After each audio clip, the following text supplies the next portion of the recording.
আজ মঙ্গলবারের একটা ভিডিও আপনাদের সাথে শেয়ার করছি। আজকের ভিডিওতে থাকবে কিচেন ক্লিনিং। আর কেন কিচেন ক্লিনিং এবং রাতের রুটিনটা শেয়ার করছি সেটা একটু বলে নেই।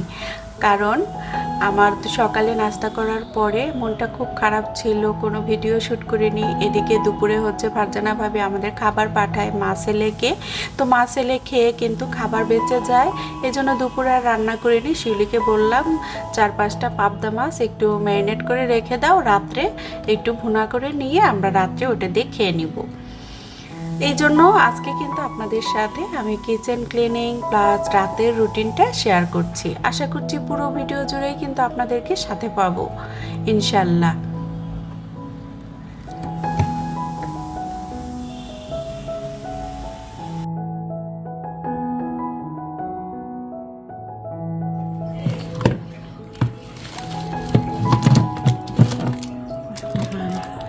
পরোটা বানিয়ে রেখে দিলাম সকালের জন্য। কিচেনটার কি অবস্থা, এগুলো এখন ক্লিন করব সবাই। আজকে আবার মজাদের চিকেন সিদ্ধ করতে হবে। আর এখানে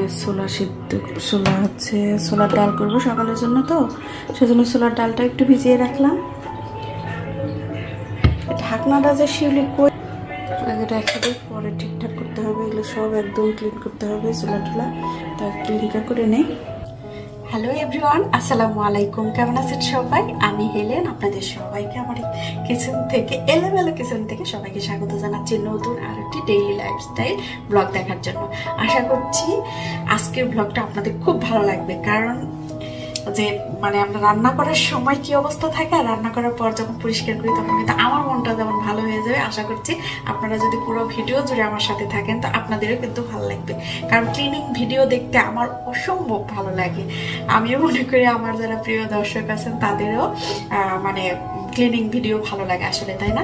যত ক্লিন করা যায় সে তখন সেই মুহূর্তটা মনটাও ভালো লাগে, সেই জায়গাটা দেখতে ভালো লাগে। তো চলুন কথা বাড়াই না। আর রাত্রে খাবারটা আমি আজকে রান্না করছি পাবদা মাছ, লাউ দিয়ে কুচি কুচি করে লাউ দিয়ে পাবদা মাছ 5টা রান্না করছি। দুপুরে তো কোনো রান্না করে নিই, ফারজানা ভাবি খাবার পাঠাইছিল, তো সেগুলো মা ছেলে মিলে খেয়ে নিয়েছি। আর এখন শুধু পাবদা মাছ দিয়ে একটু ঝোল করলাম, পাতলা লাউ দিয়ে একটুখানি, ওটা খাবো।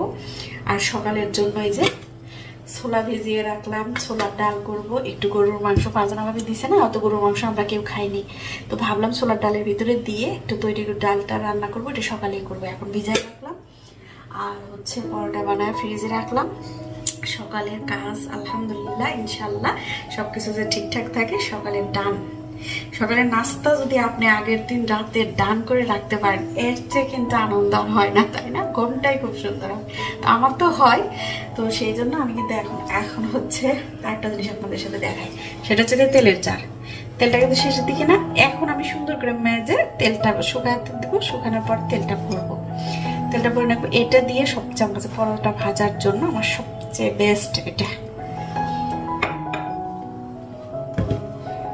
আগে হচ্ছে আটার জারটাকে ভালো করে মিশিয়ে নিই।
হালকাভাবে যে নেটওয়ার্ক ক্লিন করে নিলাম। প্রতিদিন যদি এভাবে ক্লিন করা তাহলে কিন্তু ডিপ ক্লিন অতটা করতে হয় না।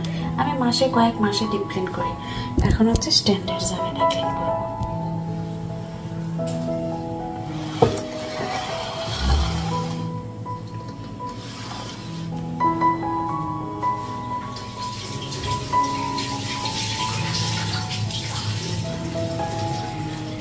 এটা আমি কিছু সাবান দিচ্ছি না, জাস্ট এগুলো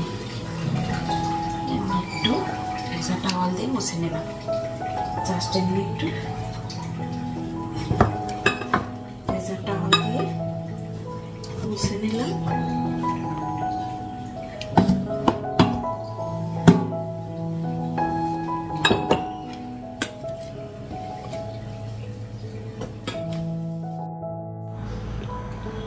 তো পুরা কাউন্টার টপ কিন্তু আমি এই যে ভেজা টাওয়াল দিয়ে মুছে নিলাম, কারণ এগুলো তো সকালে না সরি দুপুরে ভালো করে ক্লিন করা হয়ে গেছে। তো এই পাশটাতে আর কোনো সাবান পানি ইউজ করলাম না, মানে ক্লিনজারটা দিলাম না, শুধু ভালো করে একটু মুছে নিলাম। কারণ যদি একটু খাবার দাবার কিছু পড়ে থাকে দেখবেন ওর কারণে হয়তো পিঁপড়া তেলাপোকা এগুলো আসবে। যদিও আলহামদুলিল্লাহ এখন আমার বাসায় আপাতত কোনো প্রকার তেলাপোকা নেই, কিন্তু টিকটিকি তারপরে হচ্ছে পিঁপড়া এগুলা কিন্তু একটু উৎপাত করে, যেহেতু গাছ আছে তো এই জন্য টিকটিকি আসে। ওইদিকে তো ক্লিন হয়ে গেল, এখন হচ্ছে আমার এদিকে ক্লিন করতে হবে। কি অবস্থা, এতগুলা থালা বাসন সবগুলো এখন আমাকে মাজতে হবে। তো মাজাটা আমি দেখাচ্ছি না, মাজে ফেলি। আজকে যখন থালা বাসন ধোয়ার সময় সুপার পাওয়ার মোডটা অন করেছিলাম, তখন কিন্তু আমার সালমা আপুর কথা খুব মনে পড়ছিল। কারণ টেস্ট অ্যান্ড টেলস উইথের সালমা আপু উনি সবসময় যখনই কোনো কাজ যদি স্পিডে দেখায় উনি বলতো সুপার পাওয়ার মোড অন করে দিয়েছি। তো আসলে অনেক দিন পরে কথাটা মনে পড়লো, তো একটু হাসিও পাচ্ছিল। সালমা আপু আসলে কি বলবো, আমার কাছে এত গুণী এবং এত জ্ঞানী একজন মানুষ, আমার কাছে ওনাকে এত ভালো লাগে। মহৎ হৃদয়ের একজন মানুষ এবং সর্বগুণে গুণান্বিত একজন হচ্ছে আমার প্রিয় সালমা আপু। অনেক আপুরাই আছে, তার মধ্যে সালমা আপু আমার কাছে একটু অন্যরকম, কারণ আপুর চিন্তাধারাটার সাথে আমার সাথে অনেক জায়গায় মিলে যায়। তো এই জন্য আপুর মানে চিন্তাধারাটা আমার কাছে খুব ভালো লাগে, একটু অন্যরকম, সবার চেয়ে একটু আলাদা। তো কথা বলতে বলতেই কিন্তু আমার দেখেন কিচেনটা ক্লিন। আর কিচেন যখন এইভাবে সিঙ্কটা আমি ভালো করে মেজে নিয়ে ধুয়ে পরিষ্কার করে মুছে ফেলি, মনে হয় আমার ভিতরের অনেক শরীরের যেমন অনেক মনে হয় হালকা হয়, শরীর অনেক পরিষ্কার হয়, মনটা যেমন পরিষ্কার হয় শরীরটা ঠিক তেমন পরিষ্কার লাগে। সিঙ্কটার সাথে সিঙ্ক না, যে কোনো জিনিস আপনি দেখবেন যেদিন নিজের হাতে কাপড় পরিষ্কার করবেন, নিজের হাতে বাথরুম পরিষ্কার করার পরে বা বেডটা গোছানোর পরে কিন্তু অনেক ভালো লাগা কাজ করে। তা আমরা যেমন ঘরটা এত সুন্দর করে পরিষ্কার পরিচ্ছন্ন রাখার পরে মনটা এত ভালো লাগে, আর সেই মনটাই যদি আমরা পরিষ্কার রাখি, রাগ, ক্ষোভ, হিংসা, বিদ্বেষ, তাহলে আরও কত ভালো থাকবো, আরও কত শান্তিতে থাকবো, তাই না? তো ইনশাল্লাহ চেষ্টা করছি, জানি না আল্লাহ কতটুকু মানে কবুল করবেন, কতটুকু আমাকে হেদায়েত রাখবেন। আল্লাহর কাছে সব সময় চাই আপনারাও দোয়া করবেন, সবাই যেন আমরা ভালো মানুষ থাকতে পারি। এই যে দেখেন দুপচাচিয়া বগুড়া একটা ঘটনা কালকে দেখলাম, তার 2 দিন আগে হচ্ছে আমাদের সারা বাংলাদেশে মুনতাহার জন্য কিন্তু অনেক সবাই এগিয়ে আসছে। তারপরেও দেখেন প্রতিবেশী যাকে বিশ্বাস করত সেই কিন্তু এই কাজটা করছে। তো আসলে মানে পৃথিবীতে এমন একটা পরিস্থিতিতে আমরা চলে আসছি, কাকে বিশ্বাস করব কাকে করব না।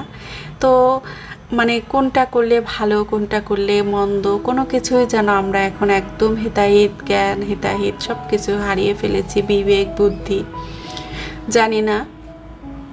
তো যাই হোক, আমি শুধু আল্লাহর কাছে একটাই প্রার্থনা করি, সেটা হচ্ছে আমাকে দ্বারা আমার জিহ্বা এবং আমার হাত পা কোনো কিছু দ্বারা, মন মস্তিষ্ক দ্বারা কারো যেন কোনো ক্ষতি না হয়। আমি শুধু এই জিনিসটাই সবসময় আল্লাহর কাছে প্রার্থনা করি। কিন্তু এই যে সিঙ্কটা পরিষ্কার হয়ে গেছে, একদম থালা বাসন সবগুলো ধুয়ে ফেলছি, একদম সিমটিম পরিষ্কার, সকালের জন্য পারফেক্ট কিচেন রেডি করে রাখলাম। কিন্তু আবার ধুতে হবে কিছু, কারণ যে আজকে রাতে তো এখন আমরা খাইনি, রাতের খাবারের পরে সেগুলো গোছাবো। তো আগে যেটা করবো, আপনাদের জন্য চিকেনটাকে সিদ্ধ বসাই।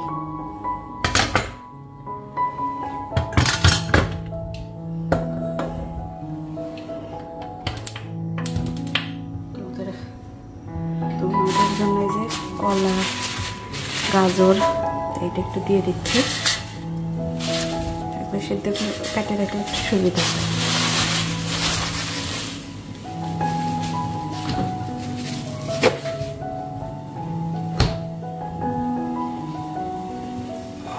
আর দিব সামান্য একটু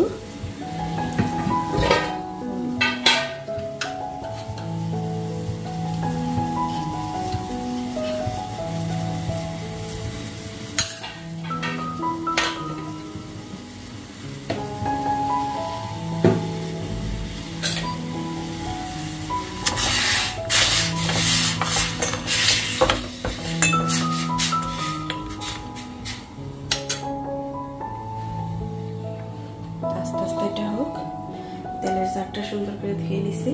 একটু কিচেনটা ঝকঝকে। এখন হচ্ছে রাতের খাবারটা খেয়ে নেব, তারপরে আবার ডাইনিং টেবিলটা গোছাবো, তারপরে যে 2-1টা থালা বাসন বের হয় সেটা আবার ধুয়ে নেব, তারপরে হচ্ছে সিঙ্কটা আমার আবার একটু মুছতে হবে। তো থাক, চলুন যাই আগে খেয়ে নেই রাতের খাবারটা। আজকে রাতে শুতে এই যে পাবদা মাছের একটা, এটা ঝোল বলবো না চচ্চড়ি বলবো, যাই হোক পাবদা মাছের একটা তরকারি, এটা দিয়ে হচ্ছে আজকে আমাদের রাতের খাবার। হ্যাঁ, এখন তো ঘুমাচ্ছ, আমাদের কি করতে হবে না? রাত্রে খাওয়া দাওয়া করতে হবে না? কি ঘুম রে বাবা, দেখো মাশাআল্লাহ মাশাআল্লাহ, মজা। তোমার এটা কি ঘুমের স্টাইল হলো বাবা? তো যা, তুমি তো আমার ভদ্র ছেলে, ভদ্রভাবে ঘুমাচ্ছ। আর মজার সাইজটা দেখো, সে আবার দেখে চোখ খুলে খুলে দেখতেছে, মজার মজার স্বপ্ন দেখে ঘুমায়।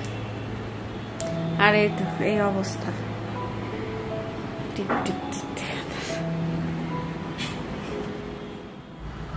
খাওয়া দাওয়া শেষ, এখন হচ্ছে টেবিল গোছানোর পালা। টেবিলটা গুছিয়ে নিলে রাত্রে আমি ব্রাশ করে বেসিনটা ক্লিন করব, তাহলে আমার রাত্রের মানে সংসারের কাজ শেষ। তারপরে নিজের কাজ শুরু হবে, রাত্রে নামাজ এবং রাত্রের মেডিটেশন, নিজের স্কিন কেয়ার সব কিছু তো আছেই। তো এখনকার বারে সংসারের কাজের আজকে রাতের জন্য বিরতি। তো টেবিলটা গুছিয়ে নিচ্ছি। প্রথমে আমি একটা ব্রাশ দিয়ে রানারটাকে ভালো করে পরিষ্কার করে নিয়ে রানারটাকে কিন্তু মুড়িয়ে রেখে তারপরে পুরোটা টেবিল আমি ভালো করে ক্লিনজার দিয়ে ক্লিন করে নেব।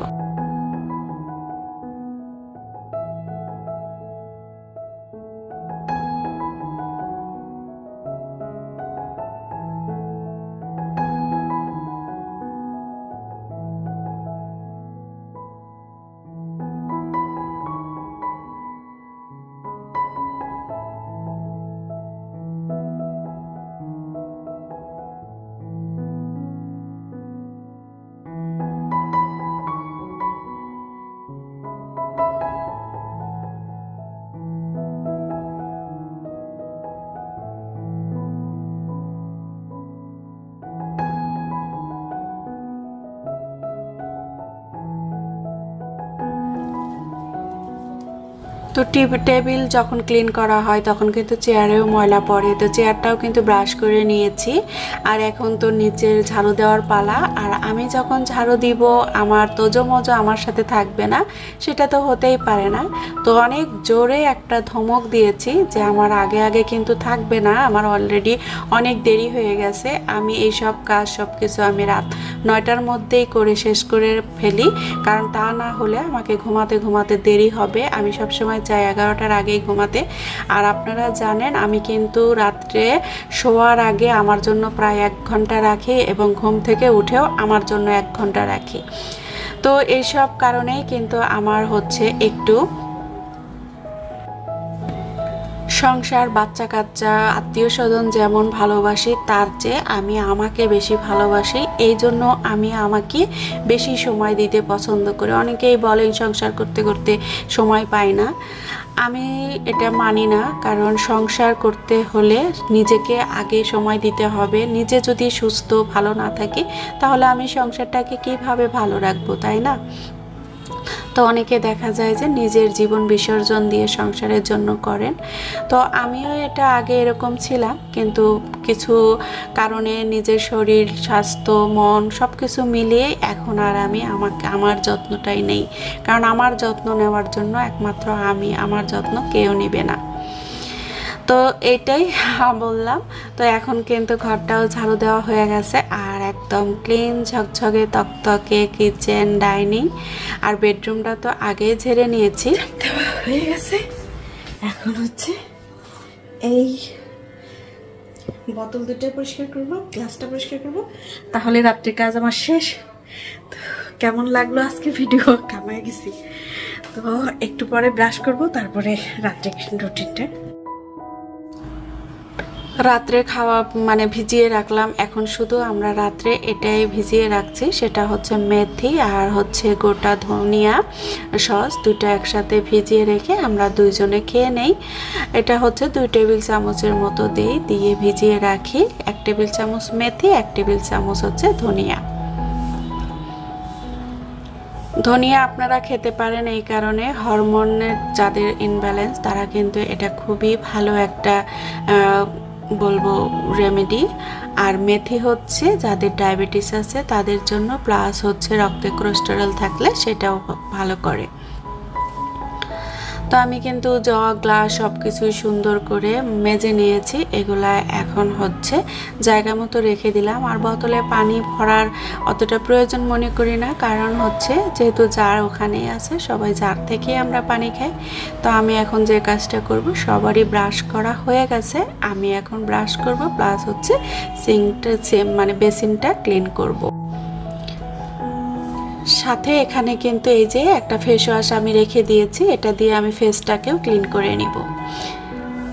ক্লিন করে এখান থেকে হাফ অজু করে যাব, তারপরে মানে বাথরুমে গিয়ে পাটা ক্লিন করব।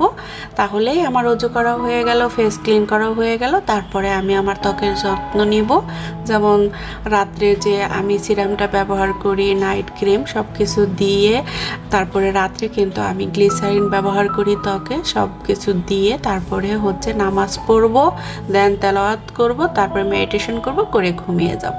তো এই ছিল আমার রাতের রুটিন, আপনাদের সাথে শেয়ার করলাম। কেমন লাগলো অবশ্যই কমেন্ট করে জানাবেন। আর আপনাদের কোন অংশটা ভালো লাগে এবং কোন অংশটা খারাপ লাগে সেটাও কিন্তু কমেন্ট করে জানাতে পারেন, কারণ কমেন্ট বক্স হচ্ছে ওপেন, আপনাদের অপিনিয়নটা আমি জানতে চাই। আর যারা এখন পর্যন্ত আমার ভিডিও দেখছেন, এখনও আমার চ্যানেলটি হয়তো সাবস্ক্রাইব করা হয়নি বা লাইক দিতে ভুলে গেছেন, আমি একটু মনে করিয়ে দিচ্ছি, প্লিজ আমাকে ছোট্ট একটা লাইক দিয়ে হেল্প করবেন। আর যদি সাবস্ক্রাইব করা না থাকে, আজকে চ্যানেলটি সাবস্ক্রাইব করে রাখতে পারেন। আর অলরেডি যদি এই কাজটি করে দিয়ে থাকেন তো আপনাকে অসংখ্য ধন্যবাদ। তো সবাই ভালো থাকুন, সুস্থ থাকুন, আল্লাহ হাফেজ, আসসালামু আলাইকুম।